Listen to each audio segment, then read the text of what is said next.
오늘 본문 제목이 Seed and Spot인데 궁금하지 않으세요? 저런 또라이 같은 본문이 어디가 있느냐. 삼덕교회 생긴 후로 본문을 Seed and Spot이라고 이렇게 하는 사람이 있구나.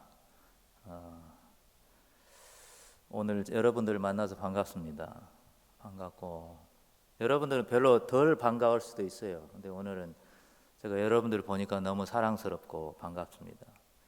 찬양을 하면서 하나 생각이 났어요.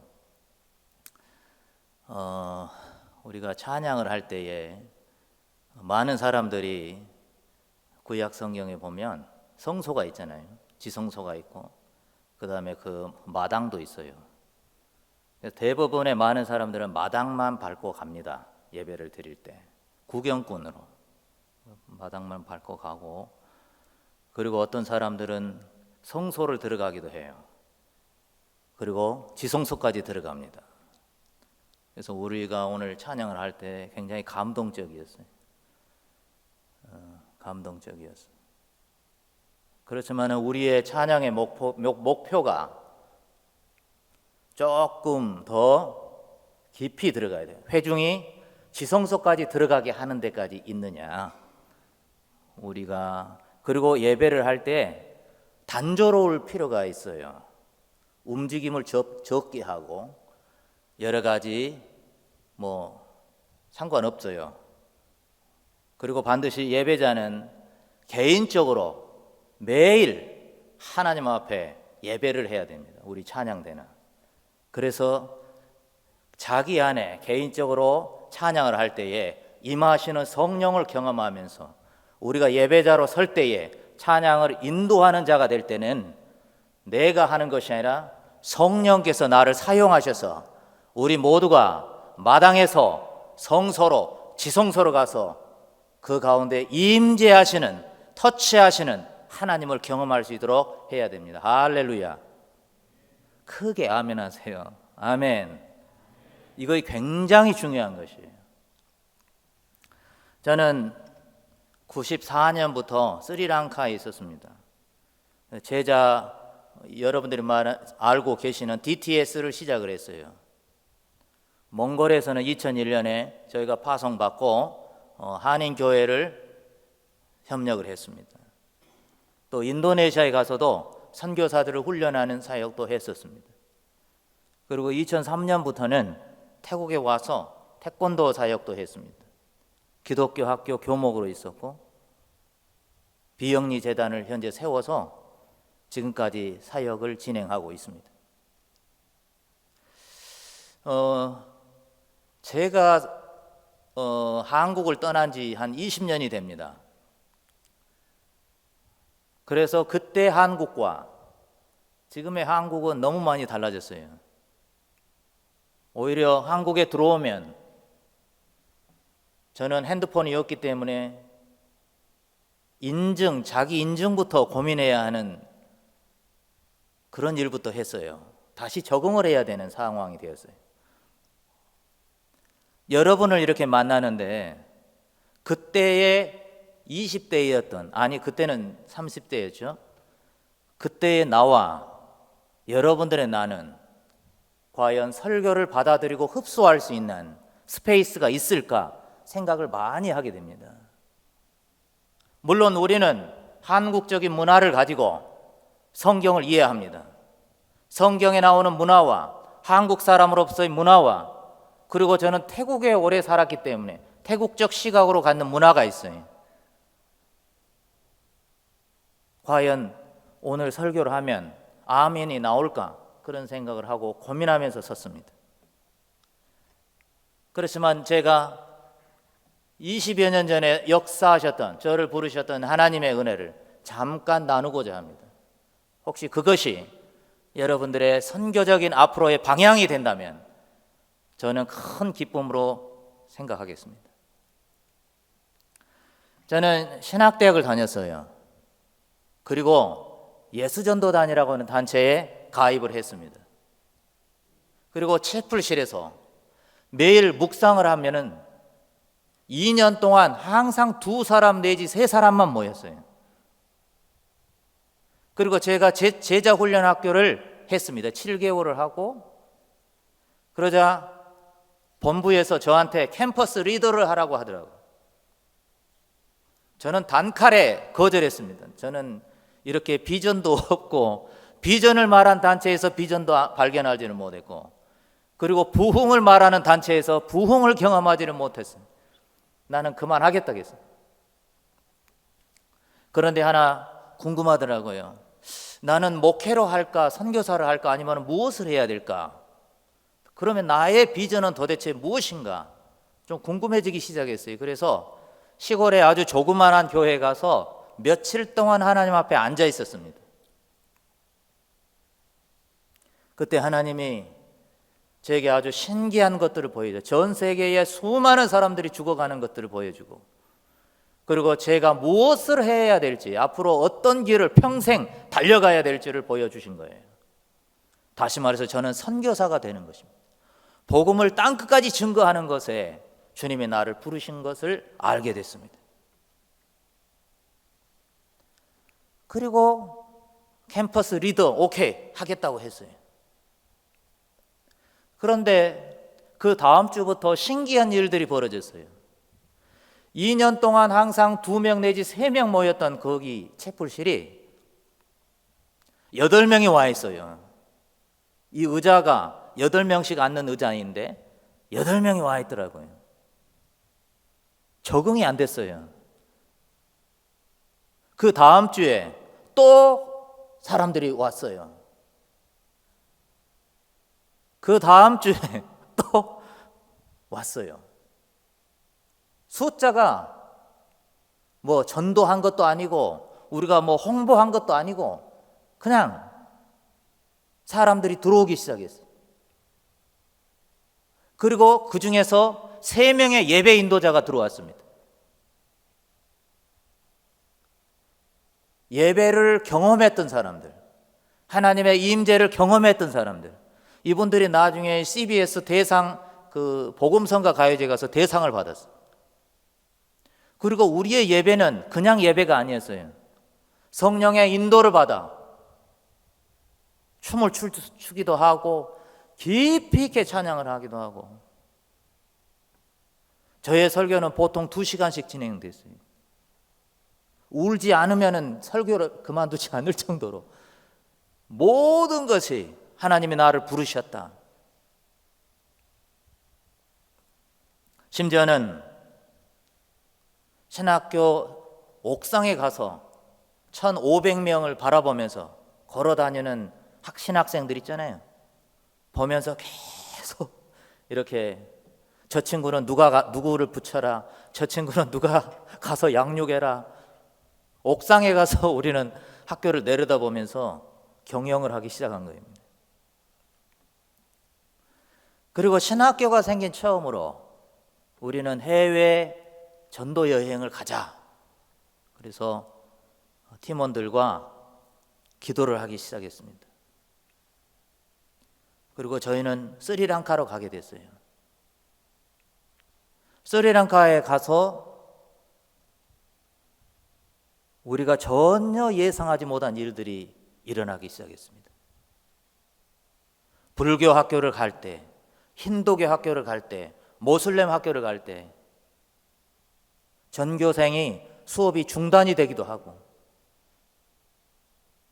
우리에게 온 그 강당의 학생들이 전부 다 울면서 회개하는 일들도 일어나고, 그래서 한국으로 돌아오려고 한 즈음에 선교사님이 제자 훈련 학교를 하고 싶은데 사람이 없다는 거예요. 그래서 제가 기도하면서 제가 오겠습니다. 제가 와서 시작하십시다. 그리고 저는 다시 스리랑카로 들어오게 됐습니다. 마침 미국에서 미국인이 2명이 오게 되고, 또 제가 오니까 제 후배들도 같이 몇 개월 후에 따라오기 시작했습니다. 저의 사역은 이렇게 시작이 됐었어요.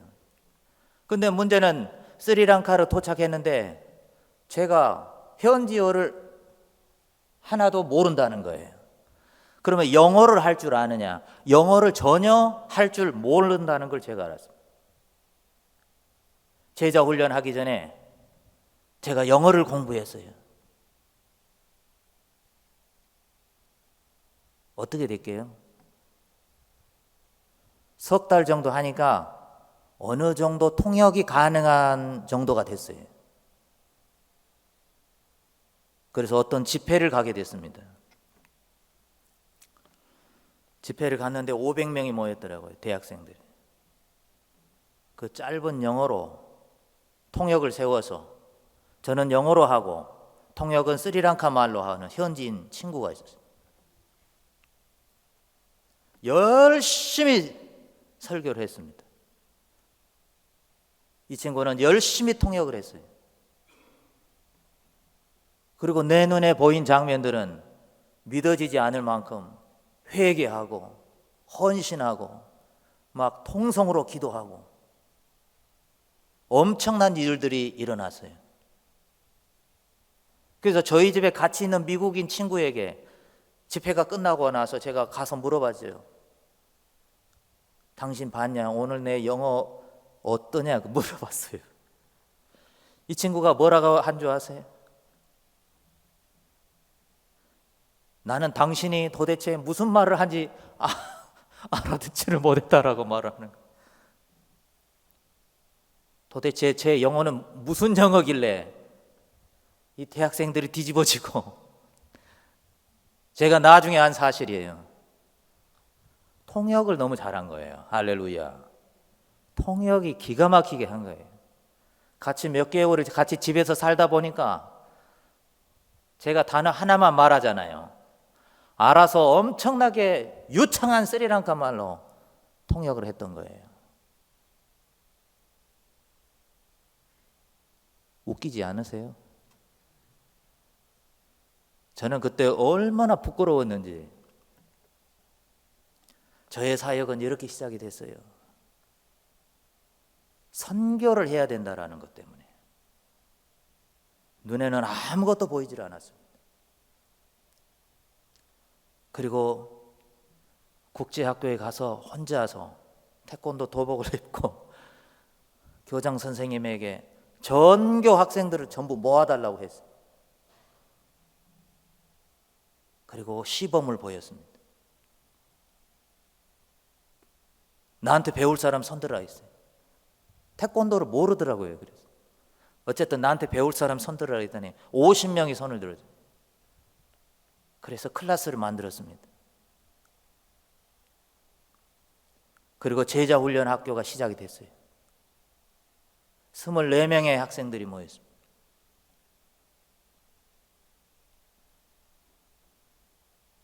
그리고 저는 예배를 인도하는 자가 되었습니다. 기타 치는 사람이 저밖에 없었거든요. 그리고 전도 여행은 내전이 일어나는 지역으로 우리가 갔다 오기도 했습니다.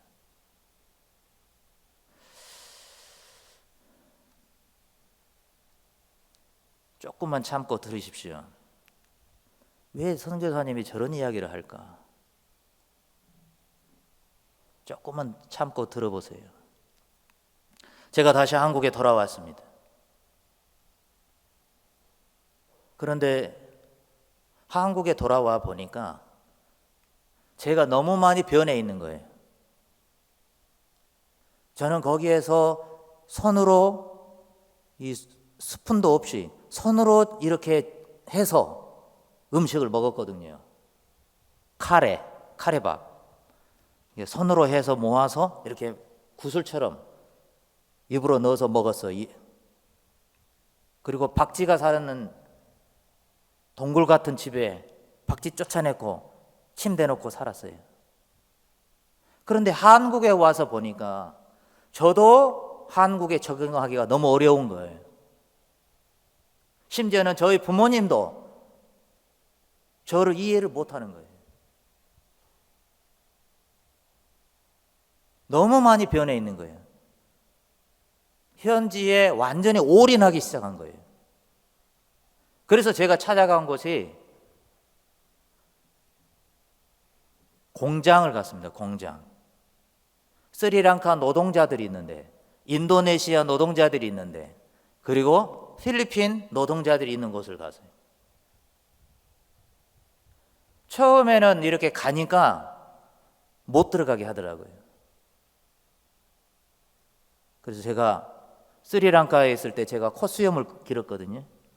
그 다음에 콧수염을 길고 제가 영어로 말하기 시작했어요. 공장에 있는 경비 앞에 할로, 제가 현지인인 줄 알고 들어가라고 하더라고요. 그래서 그때부터 저는 현지인이 됐습니다. 그래서 공장에 가서 그들을 2년 내지 3년 동안 케어를 하기 시작했어요. 임금을 제대로 받지 못하고 있고, 겨울에는 신발이 없어서 슬리퍼 신고 다니는 아이들이. 그래서 제가 할 수 있는 만큼 그들에게 도움을 줬습니다. 그들이 나중에는 한국을 떠날 때 저에게 전화를 하더라고요. 당신을 잊지 않겠다고. 그리고 나서 3년 후 98년경에 제가 전국의 대학생들을 한번 모집을 했었어요. 95명을 데리고 한 달 동안 스리랑카에 가서 우리가 사역을 하자. 그래가지고 스리랑카를 다시 들어갔어요.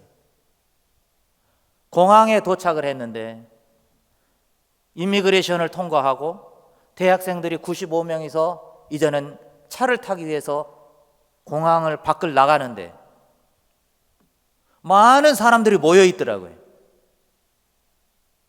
그래서 무슨 스리랑카 장관이 오는 모양이다, 이 환영객인 모양이다 라고 생각을 했어요. 그래서 제가 이렇게 가는데, 밖으로 차를 타기 위해서 나가는데 거기에서 와산따라고 하는 친구가 헬로 브라더 저를 부르기 시작했어요. 알고 보니까 한국에 있을 때 공장에 있을 때 제가 항상 도움을 줬던 그 친구예요. 그래서 너무 반갑길래 여기 웬일이냐, 너 무슨 손님이 있느냐 그랬어요. 그러니까 나를 기다리고 있었다는 거예요. 당신을 기다렸다는 거예요. 여기에 다 우리 친구, 우리 가족, 우리 친척 모두 다 당신을 보기 위해서 6시간을 기다렸다라고 하는 거예요.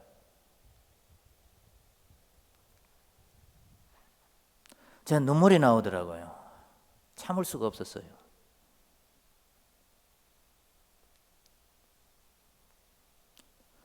내가 여기 오는지를 어떻게 알았느냐? 어떻게 알았대요?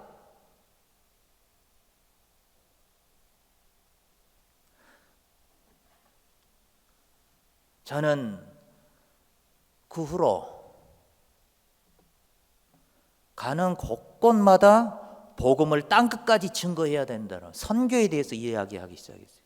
심지어는 신학대학원을 다닐 때도 제가 조금만 뭐 하잖아요. 축구를 좀 하면 축구 선교회를 만들고, 태권도를 좀 하잖아요. 태권도 선교회를 만들고, 영어를 좀 하잖아요. 영어 선교회를 만들고, 동아리만 한 5개를 만들었어요. 저는 교육전도사예요. 아동부 교육전도사인데 그 교회가 한 300명 정도 모이는 교회예요. 거기에 인터내셔널 서비스를 만들었어요. 영어 예배를 하는, 미국인 ECC 출신 내비게이터 10년 있었던 간사를 하고 같이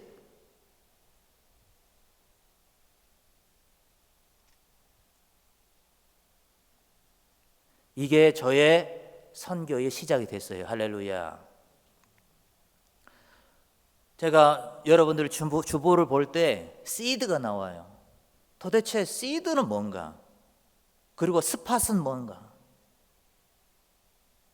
예수님이 너희가 겨자씨만한 믿음이 있으면 뽕나무더러 바다에 빠져라 하면 그렇게 될 것이요.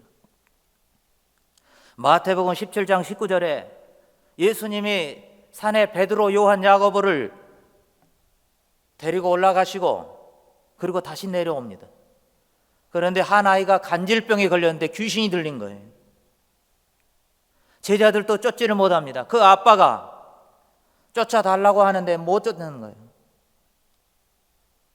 그래서 예수님이 쫓아주시죠. 치료하십니다. 그리고 제자들이 우리는 어찌하여 쫓아내지 못하였나이까? 예수님이 너희 믿음이 작은 까닭이니라. 만일 너희에게 믿음이 겨자씨 한 알만큼만 있어도 이 산을 명하여 여기서 저기로 옮겨지라 하면 옮겨질 것이요 또 너희가 못할 것이 없으리라. 할렐루야. 여러분, 믿음과 신념이 다릅니다. 신념은 자기로부터 출발한 거예요. 믿음은 하나님으로부터 온 것입니다. 아멘. 느낌과 믿음은 또 다릅니다. 믿음은 하늘 문을 여는 열쇠입니다. 믿음은 하나님이 일하시도록 하는 방식이에요. 순종도 믿음이 있어야 가능한 거예요. 로마서 10장 9절에 믿음은 자꾸 들어야 생기는 것입니다. 할렐루야. 초자연적인 일을 보고 싶습니까? 기도 응답을 받고 싶습니까? 반드시 믿음이 있어야 되는 것이에요.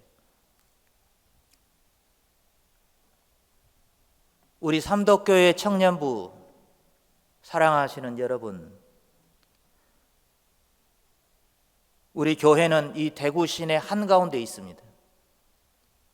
주인은 동성로를 비롯해서 우리 교회의 청년들로 전부 다 가득 차 있습니다. 우리 교회부터 시작해서 동성로나 이쪽은 밤거리가 화려합니다. 여러분들에게 도전을 드릴게요. 하나님이 우리 청년부에게 허락하시는 비전을 발견하세요. 아멘. 물어보세요. 목회자가 바뀌어도 주님 오실 때까지 계속 해야 하는 사명이 뭔지, 전 세계에서 하나밖에 없는 독특한 삼덕교회 청년들의 비전이 뭔지 물어보세요. 제가 치앙마이에 있을 때 전라도에 조그마한 어떤 교회 한 400명 되는 교회인데 청년부가 와해됐어요. 그래서 이분들이 누가 저에게 한번 가보라고 이야기를 하더래요. 그래서 왔어요. 이분들이 주일날 저녁에 도착했어요. 저는 이분들을, 이 청년들을 한 20명 정도 왔는데 지도 한 장씩 줬어요. 그리고 한 사람당 한 3,000에서 4,000원 줬어요. 월요일 아침에. 그리고 종이 쪽지를 줬어요. 8가지 임무가 있어요. 그 임무는 뭐 절에도 가봐라, 태국말 5마디 배워라, 태국 음식 먹어봐라, 과일도 먹어보고 증거로 씨앗을 가져와라. 그건 뭐냐 그러면 본딩 엑서사이즈, 선교 적응 훈련을 하기 시작했어요. 2명을 아무데나 떨어뜨려 놨어요. 차를 타고 가면서. 그리고 지도 한 장 3,000원, 그리고 8가지 임무 종이 쪽지 주고 아무데나 떨어뜨려 놓고 5시에 어디 지점, 지도에도 나와 있지 않는 지점을 말하고 찾아오라고 했어요. 하루 종일 임무 완성하고 찾아오라고.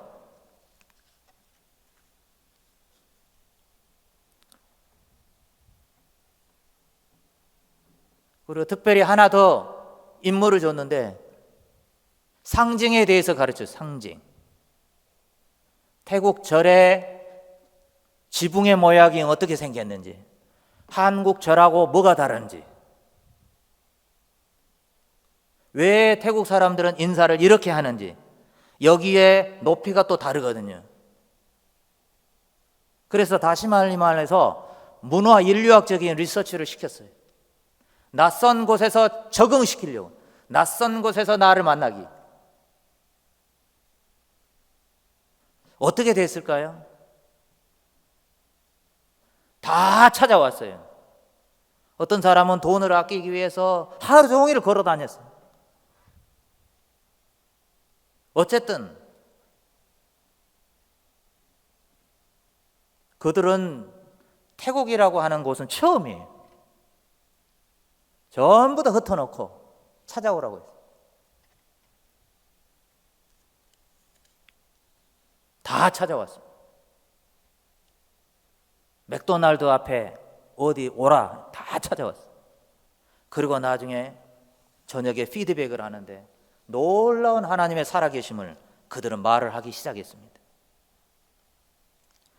또 하나 그들에게 무엇을 가르쳤느냐?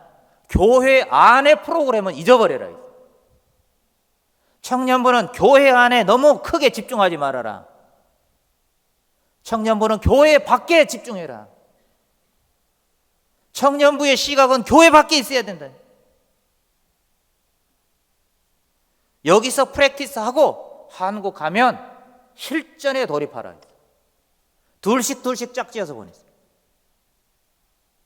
나중에 그들이 커피숍, 그 교회에 커피숍이 있었는데 여전도회가 하다가 망했대요.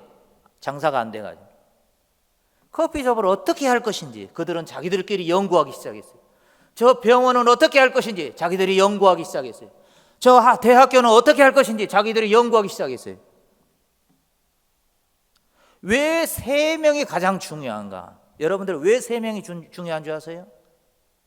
여러분들 셀 아시죠? 몇 년 전에 셀 처치, 지금은 가정교회 뭐 그러지만은 G12, D12, 셀 다 좋은데 초대교회에 1세대 교회에 바울이 디모데를 양육했죠. 디모데가 충성된 자를 양육했죠. 충성된 자가 또 그 다음 충성된 자를 양육하잖아요. 제자들을. 이 사이클이 지속이 되지 않는다는 거예요. 문제가. 내가 이 사람을 양육하면은 그 다음에 이 사람은 또 2사람을 양육하고 2사람이 4명을 양육하고 4명이 8사람을 양육하고 그러면 그게 돼야 되잖아요.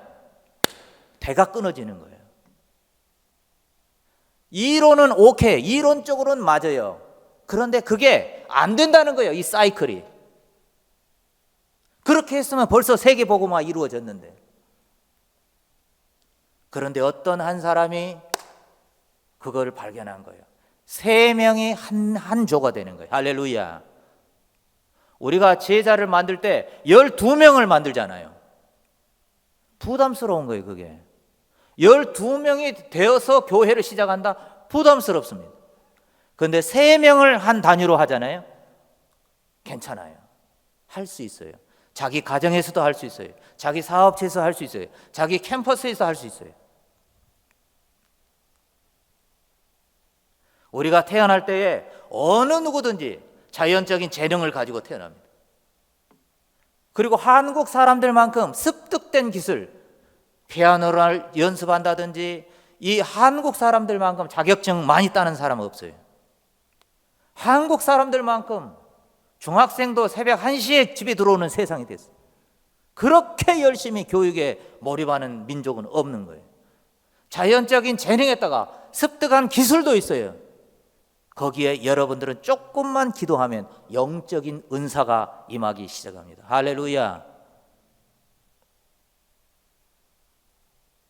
이제는 여러분들에게 제가 부탁합니다. 여러분들이 하나의 시드가 되세요. 여러분들이 하나의 스팟이 되세요. 여러분들이 하는 것이 아무도 알아주지 않고 한 명 자기 혼자 시작하더라도 시드로 해보세요. 이 세상에서 아무도 알아주지 않더라도 하나의 스팟으로 살아보세요. 괜찮습니다. 오늘날의 세상은 가진 자 앞에 굉장히 위축되어 있습니다. 세상이 주는 메시지는 뭔가? 돈을 위해서 목숨을 걸어야 돼요. 돈과 음란이 가지고 있는 것이 세상의 메시지인 것이죠. 여러분 가운데 어디 지역을 갔어요. 누구를 봤어요. 마음이 뜨거워지기 시작합니다. 심장이 뜨거워지기 시작해요.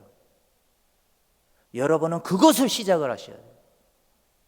마음이 뜨거워진 일을 시작을 하셔야 돼요. 할렐루야. 교회 안에 있지 말고 교인 와서 예배드리고 양육하고 여러분이 어디로 가야 되냐? 한 명의 시드가 되세요. 한 명의 스팟이 되세요. 마음이 움직이는 곳에, 그 일을 하면은 내 마음에 심장이 뜨거워지는 곳에 여러분은 한 명의 시드가 되시옵소서. 하나님, 나는 무엇을 어떻게 해야 됩니까? 물어보세요.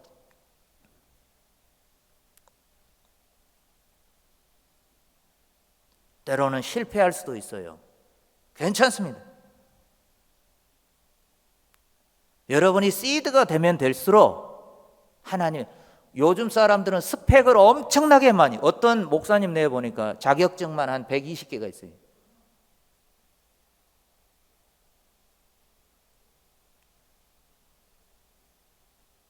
우리가 많이 채우면 하나님이 쓰실 것 같죠?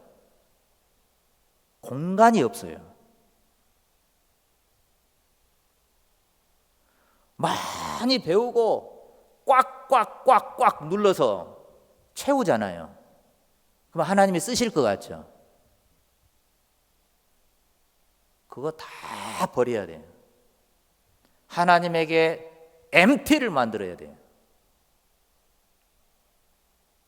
저도 설교 준비할 때 꽉꽉꽉꽉 준비를 해요. 그렇지만 하나님이 하시도록 되도록이면 그렇게 합니다. 할렐루야. 사람들은 전부 채워야 돼요. 그 분야에 조금이라도 뭐가 있잖아요. 거기에 아예 달인이 돼가지고 전문가가 돼가지고 자격증까지 따고 그렇게 재미없는 인생을 살고 있어요.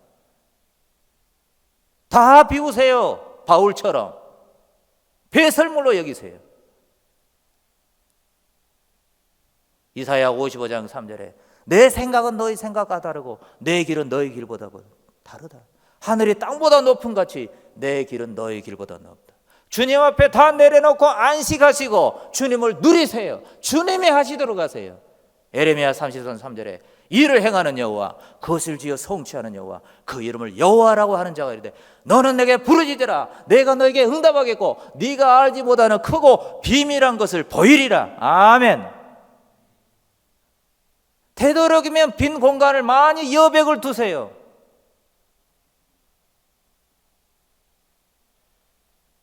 그림 중에 진짜 유명한 그림들은 다 채우지 않습니다. 여백을. 그리고 진짜 유명한 논문은요, 진짜 유명한 책들은 몇 페이지 되지도 않아요.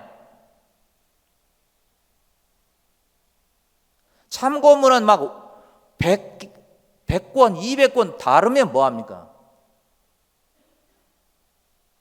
논문이 그렇게 두꺼우면 뭐예요? 자기 그거에 없는데. 오늘 우리 한국 사회의 문제점은 실수를 용납하지 않아요.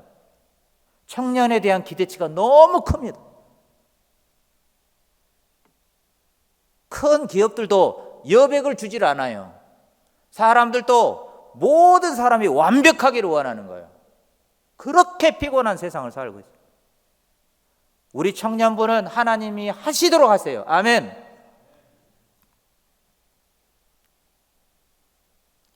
내 시작은 미화가 있으나 내 나중은 쉼이 창대하리라. 스팟으로 산다는 거 꽤 괜찮습니다. 나는 스팟이야. 하나의 그냥 이 세상의 점이야. 나는 특히 작은 씨드야. 그래도 하나님이 여러분이 방향이 하나님으로부터 왔다면 여러분을 엄청나게 쓰실 거예요. 할렐루야. 제가 하나님이 치앙마이에 가라고 해서 도착을 했더니 그때는 동네가 많지 않았어요. 지금은 200가구, 500가구 이런 곳이 100군데가 넘어요. 아멘. 처음에 제가 비영리를 4년 전에 비영리를 만들어 무엇을 할까? 저랑 같이 동역하는 호주 선교사가 있어요.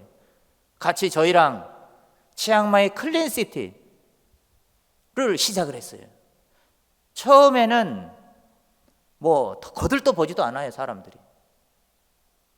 그런데 지금은요, 어떤 줄 아세요? 치앙마이에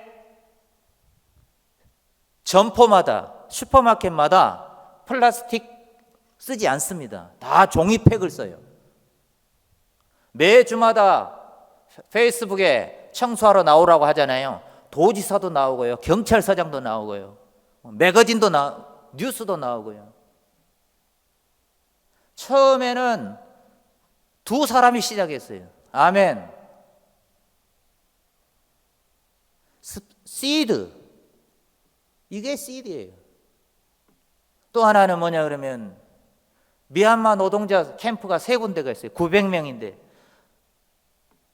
아이들, 학교 안 간 아이들도 많고요. 그들에게는 깨끗한 생수가 아니에요. 샤워 시설도 변변치 않고 화장실도 변변치 않아요. 전기도 없어요. 그들이 필요로 하는 게 뭔가? 그들에게 진짜 원하는 게 뭔가? 그들에게 뭘 줘야 될까? 이 3가지를 가지고 접근을 하기 시작했어요. 아멘. 여러분들이 어디에 캠퍼스를 가잖아요. 하나의 시드가 되세요. 하나의 스팟이 되세요. 거기에서 여기서 내가 무엇을 해야 될 것이고, 이곳에 과연 필요한 것이 무엇인가? 그들은 이들에게 줘야 할 것이 진정한 그들의 원하는 게 무엇인가? 항상 고민하면서 접근을 해보세요. 할렐루야. 오늘날의 기업들은 이것을 가지고 갑니다. 이들의 필요가 무엇인가? 이들이 원하는 게 무엇인가? 그러면 대부분 성공하더라고.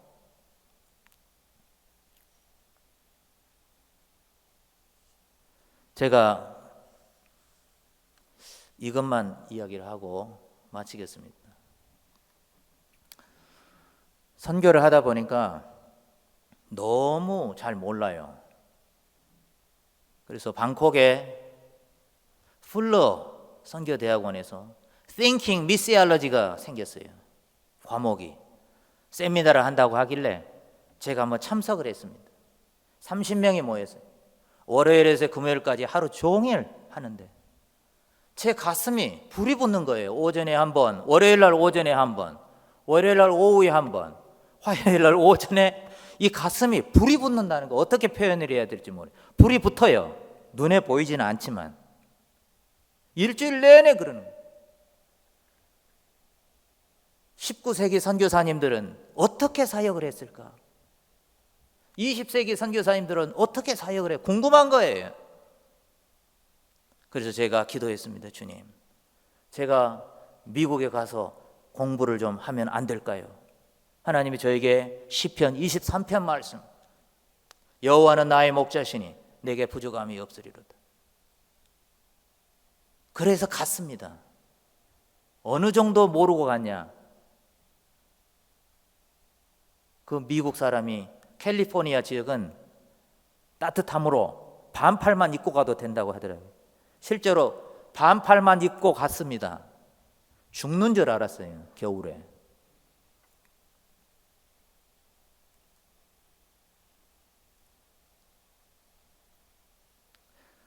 공부를 마치고 치앙마이에 와서 9개월간 논문을 쓰기 시작했어요.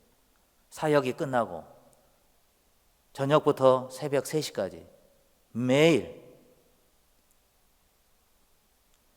나중에는 저희가 공부한 사람들 중에서 제가 제일 먼저 졸업을 하게 됐죠. 여러분, 젊음이라는 게 뭡니까? 젊음이라고 하는 것은 정말 값진 거예요.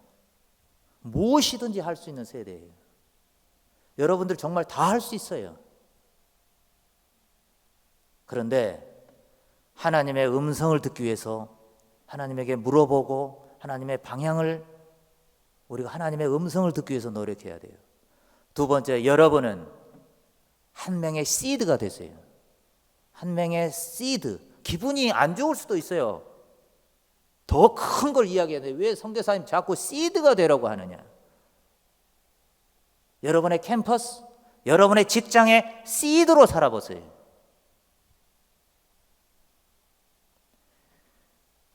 새로운 곳에서 새로운 일을 주도적으로 하세요. 그 일이 비록 잘 눈에 보이지 않는 시드고 스팟일지라도 믿음으로 끝까지 하세요. 그럼 반드시 하나님이 여러분들을 크게 사용하실 것입니다. 할렐루야. 같이 기도하십니다.